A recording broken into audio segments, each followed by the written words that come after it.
Here's a view from the Radisson Plaza Hotel. We'll take a look at a local fundraiser with lots of food and lots of fun coming up next on Caolina People.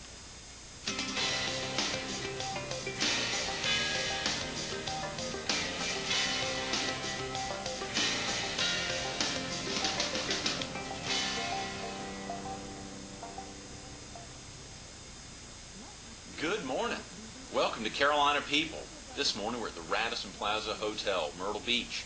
We're focused on the March of Dimes Star Chefs event, and we're visiting with James Clark, the executive chef of Vidalia's. Good morning, James. Thank you. Good morning, Greg. Thanks so much for hosting us today. This place is amazing. Well, I appreciate that. Got a great backdrop here up on our Plaza Lounge. The Plaza Lounge, this is something that everyone needs to get to the hotel just to check this place out. I know we had to get a little key to get us on the elevator. That's right. Up to the 11th floor today, and we taped about 7 or 8 months ago at the presidential suite up on the 12th floor, right, which was wonderful, but I don't think anything could top this Plaza Lounge. Yeah, we got a lot of great, gorgeous rooms here. Oh, yeah. Sure. It's an amazing hotel. How have you enjoyed the experience being here at the Radisson? So far, it's been really outstanding. I mean, we've had a lot going on the past 9-10 months going on here, and so we're just pushing right along, and every day, overcoming new challenges and new successions. So it's been wonderful. Yeah. It really has. James, about yourself, for the viewers, where are you from originally?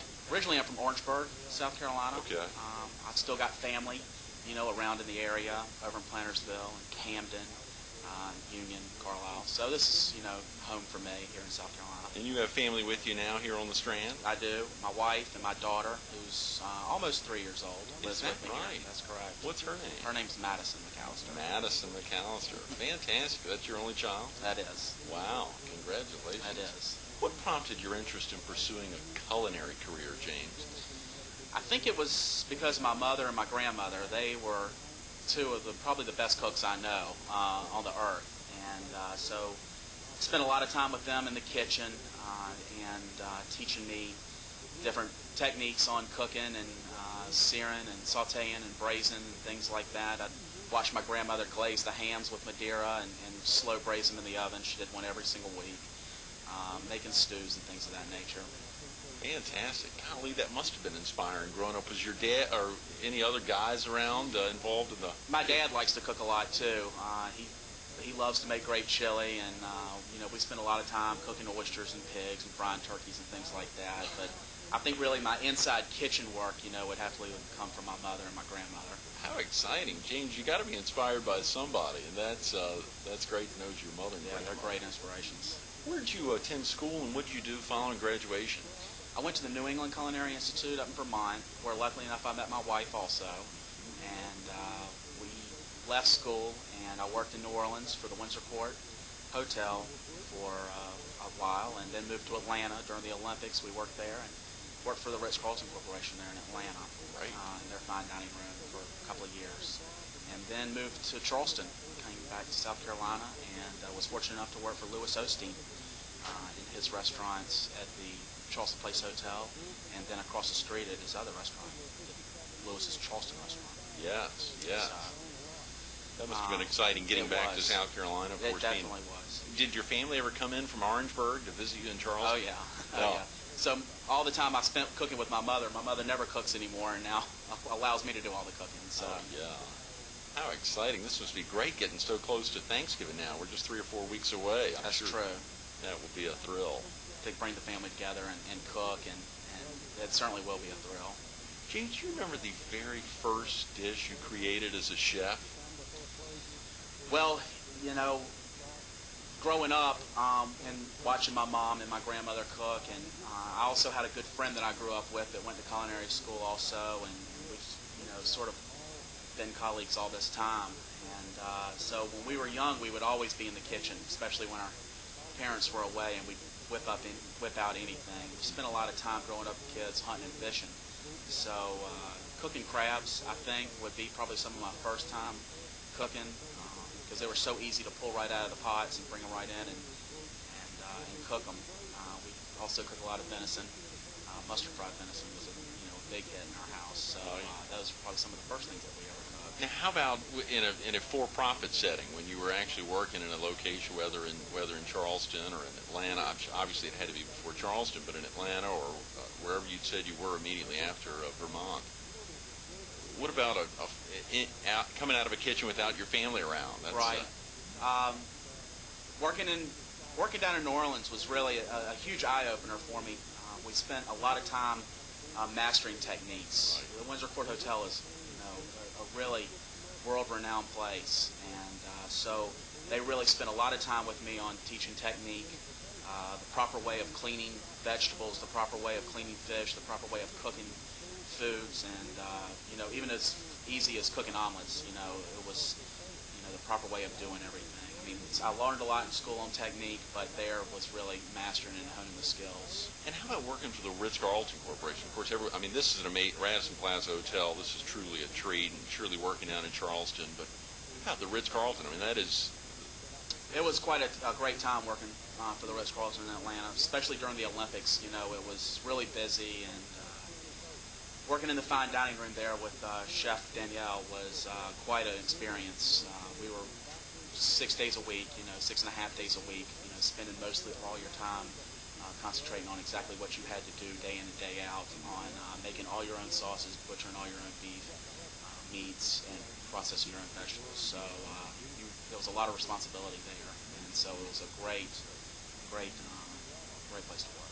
James, how did you come to this position at Vidalia's? You were in Charleston, obviously, right before coming up here, but what prompted you to leave the Low Country to come... Well, actually, I was over in Michigan for the past 5 years. I worked at a Native American casino for 5 years, and I had left Charleston to go take this position as an executive sous chef at the Soaring Eagle, and which was it was just another part of the business that I wanted to learn, and that was feeding a mass amount of people. It was a huge place. It didn't really turning and burning on food. Had a large staff, so I was eager to get back to South Carolina, and this job came available, and the Radisson gave me a call, and they had checked with Lewis, and Lewis put a seal of approval on it, and so they gave me a call, and I came back. So was this your first experience of working in a brand new hotel? It was the first experience I'd had opening a hotel. I'd opened in a restaurant before. This was my first experience opening a hotel, which brought along a whole new set of challenges. So you never feel like you're quite ready when you're opening up. I'm sure, James. I can't imagine, particularly all the associations within the physical facility here. Share with the viewers a little bit. We got about 5 minutes, James. Just exactly how many folks are on the kitchen staff, and for how many different areas and menus are you preparing food on a regular basis? Well, I have 14 people in the kitchen. They're all just dynamite people who really have worked hard. And we do breakfast, lunch, and dinner. We also have an overnight menu. And, we do, a real nice Southern eclectic dinner that has some things that you might find when you're at home, but done with a little bit of an eclectic twist here in the restaurant. And we do the same thing at lunch. We have a lot of, a few signature dishes. We do our Vidalia onion soup. It's very popular, and our fried green tomato sandwich, bacon lettuce fried green tomato sandwich for lunch is very popular. So we've got a great staff to work here, and we do 3 meals. Great. And when you think about the laying out the menu, James, did you work with Radisson corporate staff putting that together, or was this really your signature touches? Well, the corporate staff, we put together some guidelines on things that we needed to have as far as breakfast, lunch, and dinner in in-room dining. But the real key to bringing me on was that I'd had such solid experience in cooking Low Country cuisine, and that's what they wanted to have, was a chef who could do that. Okay, wow.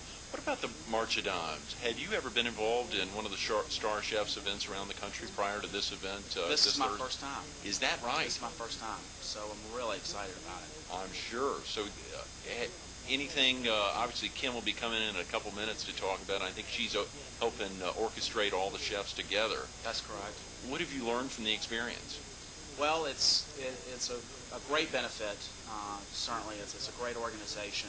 I've learned a lot about the dynamics of the organization, which is, they're great supporters and helping premature babies. And so the event that's going to be put on in a couple of days It's really going to be a fun time. It's great to see all the other chefs from in town and see what everyone else is doing, and sort of helps build, camaraderie here with all the other great chefs that are in this area to show off their talents. And, so it's really going to be a lot of fun. Can you share with the viewers what you'll be preparing as your signature dish for the evening? Well, it's sort of a USO theme. So what we'll be doing is called a grits martini. I'll be taking martini glasses and we'll be putting creamy grits right inside, and then topping it with either a shrimp or braised beef short rib, barbecue duckling, whatever you'd like to top it with. Yeah, well, I'm going to be all over that. That sounds And good. who from your staff is going to be helping you out on Thursday night?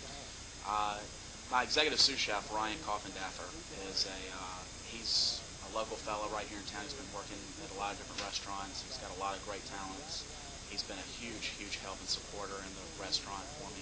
So he'll be helping me out. Mm-hmm. And when you think, obviously you all have met a number of times with Kim leading up to Thursday night's event. When you think about all the other chefs coming together, have you all shared with each other what's going to be prepared that night, or was it kind of hidden as to what the other displays were going to be? I think it's been just a little bit hidden. Yeah. Everybody wants to pull out, one little surprise. That's going to be great. Golly, James, how has the Radisson been supporting you in your efforts to support the Marchadons for this year's Star Chefs event? Well, they've been supporting me with giving me the tools, working in the kitchen, and giving me the products, the availability of, everything that's there, to do this event. So they've been very strong supporters. Lastly, James, if you weren't cooking low country cuisine here at Vidalia's Radisson Plaza Hotel, what do you think you'd be doing? Miserable. Oh, golly, yes. I love it. I really, really do. I love living in South Carolina. Living in Michigan for 5 years. No offense to that great state of Michigan, but I really, missed being at home and truly appreciate being back home. I think that South Carolina is the greatest place in the nation, and so I'm really just glad to be back home, and I wouldn't want to be anywhere else. You heard him say it. He wouldn't want to be anywhere else, probably because he's that much closer to his inspirations, his mother, and obviously his grandmother, and the excitement about being close to home is truly a treat. Catch him this Thursday night. Thanks so much, James. Thank you, Greg. Absolutely. Stay tuned to Kim Lloyd coming up next.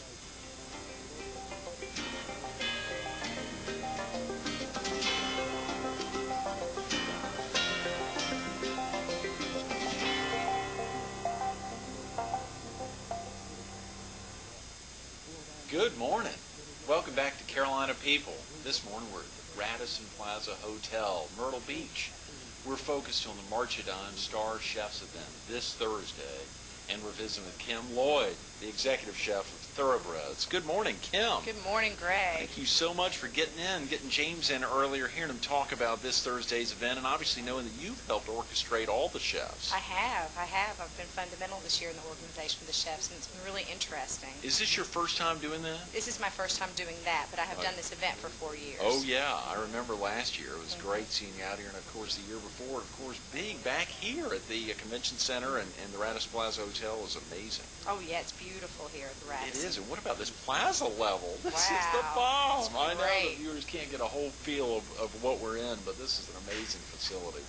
Kim, about yourself, where are you from originally? Mostly from Arkansas. Mostly from Arkansas. So you spent a good bit of your life in I did. Arkansas. That's pretty much where I grew up. But we Right. traveled around a lot in my early years. When did you decide you wanted to have a career as a chef? I had a friend who had written a short novel about a guy who went to culinary school in Florida. And I sat on Christmas Day about maybe 8 years ago in my house in Arkansas and read this story, closed the book, looked at my parents and said, I'm moving to Florida and going to culinary school. And that was it. I always enjoyed cooking, but I never knew that was the direction that I was going to take with the cooking. Was anyone in your family in food service? Not really, No? no. But I'd waited tables and bartended and managed the front of the house operations and been around the business for a while at that point. Right. So when you headed to Florida, that was to attend culinary school? That's exactly right. Okay. What did you do immediately after graduation? Got married. I met my husband in culinary school, which was wonderful. He's a chef as well. So we moved to Long Island after graduation and worked there for a summer, which was definitely an experience for a girl from Arkansas. I said, this is a Long Island, isn't it? And just sort of did, cooked around there. And then we went to Arkansas and got married and said, hey, we don't have jobs. We're both chefs. There's lots of restaurants in Myrtle Beach. Let's give it a shot. And the weather's beautiful. Yes, absolutely. Yes, Your yes. husband is like the transition as well? Yes, he has. Where is he? Do you mind At sharing? Chianti South Restaurant. Okay, great. Yeah, for viewers in North Carolina who've come in on 17, coming into Horry County, it's right there. It's right there. It's wonderful. Perfect location. As a matter of fact, I took some friends up there, some folks who own an Italian restaurant, Villarmana, Ronaldo and Fran and his wife, and Ronaldo and his wife and his mother, and they just so loved the polenta Oh, good. up there, Good. which was a treat. Which was really a treat, Kim. Well, that must be great for both of you all. When you think about the position at Thoroughbreds, you arrived not knowing that was going to be where you were going to land. Oh, not really at all. And the chef who was at Thoroughbreds before me was there for 8 years, and I didn't know that he had any plans of changing what his job was or moving on. So I really went in there just to cook. You know, went in as a line cook on the saute station and made the specials every night. And when he decided to take the general manager's job, I just sort of stepped up and paid attention, and they said, hey, we think this is for you. Wow, so you moved from the line cook straight into executive chef. I did. That's a big move. It was a big move. It was a little intimidating, but really rewarding when I watched it all come together. And I've been the executive chef there for almost 4 years now. Golly, Kim, that's amazing. When you talk to your family now about that experience of picking up the book of the friend and getting into that, and how do they feel about, obviously I'm sure they've been out to visit. What's that like for them, seeing you expand as a magnificent chef? I think it's, exciting for them to see the career that I finally chosen, and they were wondering for a while exactly what I was going to do. So they enjoy it, and they love coming over and having me cook dinner for them. Yes. Or calling me with their culinary questions. That's right. That's right. Do you have a favorite dish on the menu now at Thoroughbreds? One of the dishes that I created on the menu at Thoroughbreds is a scallop dish. It's fennel and onions and scallops sauteed with a little sherry served over puff pastry. And that was one of the first dishes that I created myself that really went over well.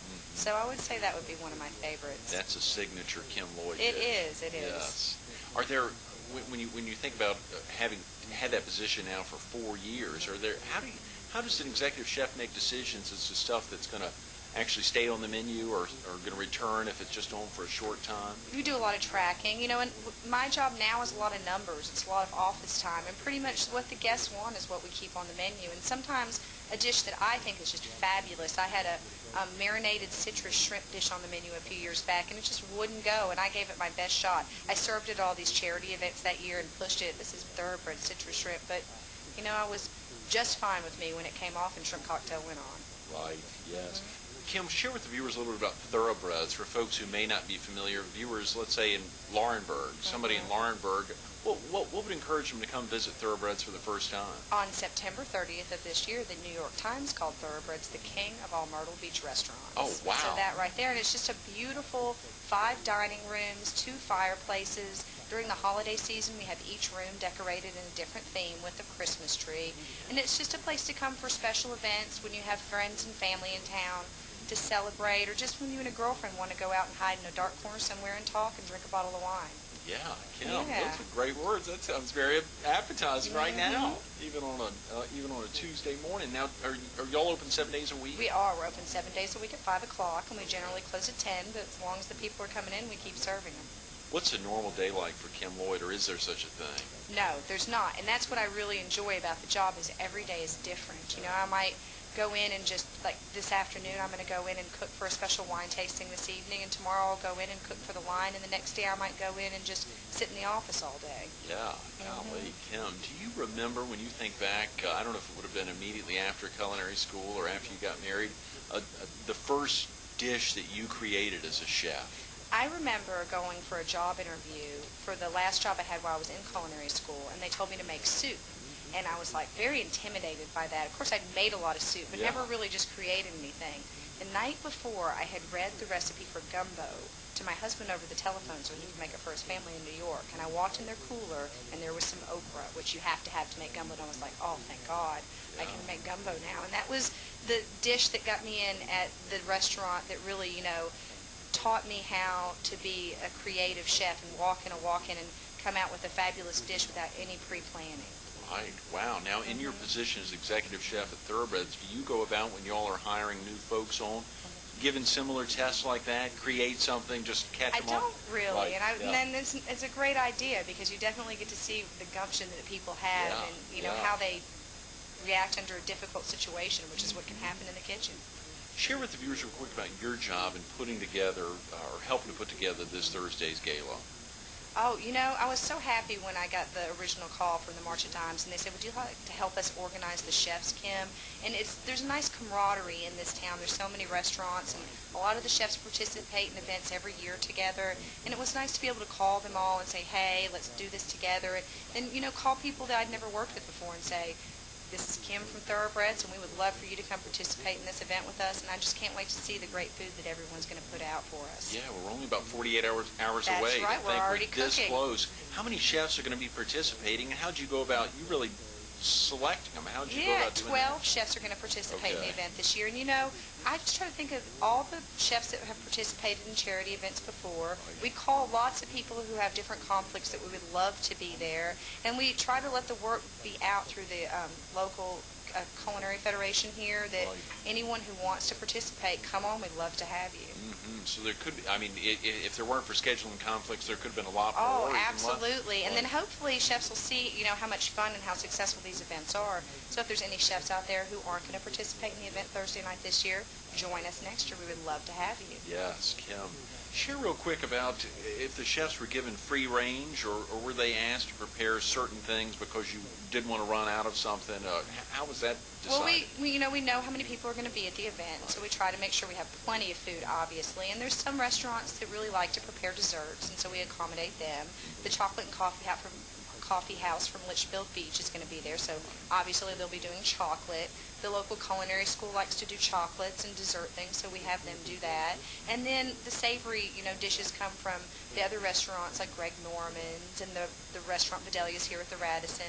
And even if all the chefs were to prepare shrimp and grits for this event, there would be no shrimp and grits that tasted the same. Oh, yeah. Yeah, it was so great hearing James talk about, of course, his signature entree for Thursday evening's event. Just getting through the idea, of course, making sure that it ties in somehow to the USO theme. That's right. But saying at some level there's still kind of a hidden, not everyone has let it out of the bag as to what's going to be displayed. Oh, there'll be some surprises. Yes, surprises will be a word. Everyone's going to have to get out for that. Who will be helping you present and serve your dish? I bring some of the servers from the restaurant who have catering experience. Now, is everyone working out of the same kitchen, Kim? No, actually for this event we don't work out of the convention center kitchen, although they've always been really kind to us in the past if we need to use an oven. Pretty much you prepare the dishes in your restaurant and bring everything just ready to go. What do you think makes this a special event for you and the other chefs, Kim? Well, for me this is a special event because it's the March of Dimes, and because, we know that most of the money stays here in South Carolina, and then you get to see the children. They're going to have screens this year, I believe, and have some of the ambassador children on the screen, so we get to see our hard work is going to help these children have quality of life, and that's wonderful. And then also, this is a real chef-oriented event. This sort of the focus is on the chefs at the end when they do the live auction. And then I get to go to someone's home and cook dinner, which is fabulous, and all that gets to go to the March of Dimes. Oh, God, Kim, that should be a treat. I'm sure those things are amazing, getting chefs into your home.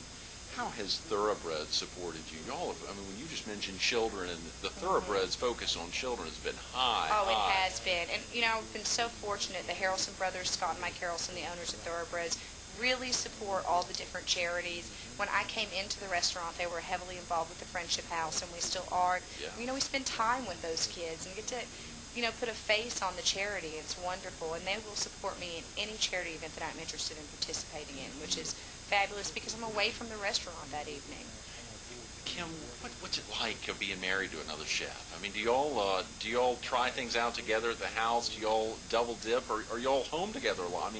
You both keep crazy schedules. Yeah, we I'm do sure. have crazy schedules. We have a lot of time in the morning at home together, which is a little different than the average family. And sometimes, we'll have a friend give us a big bag of almonds and a big bag of cranberries, and we'll say, who's going to come up with the best almond cranberry dish? And we play a little bit like that at home. But lots of times it means just finding some place to eat where we don't have to do the cooking. Yes, Kim. Lastly, what if a viewer had a chance to be there Thursday night, they decided not to come, what are they going to be missing? Oh, they're going to be missing a fabulous event where people are just, everyone's dressed to the nines, and you're going to have the big band playing in the background, and the chefs are really showcasing their finest work, and you can feel the camaraderie among the guests and among the chefs. And really, if you don't plan on coming this year, this Thursday evening to this event, please put it on your calendar for next year. You heard her say it. Get it on the calendar for next year. If it's not this Thursday night, we hope you'll be here. It should be an amazing event. The camaraderie is very simple between the chefs, between the patrons, but the goal is the same, saving babies together. And you got to be together to work on that. Kim, thanks so much for being with us this morning. Thank you, Greg. Glad to be here. Absolutely. Stay tuned to more Carolina People coming up next.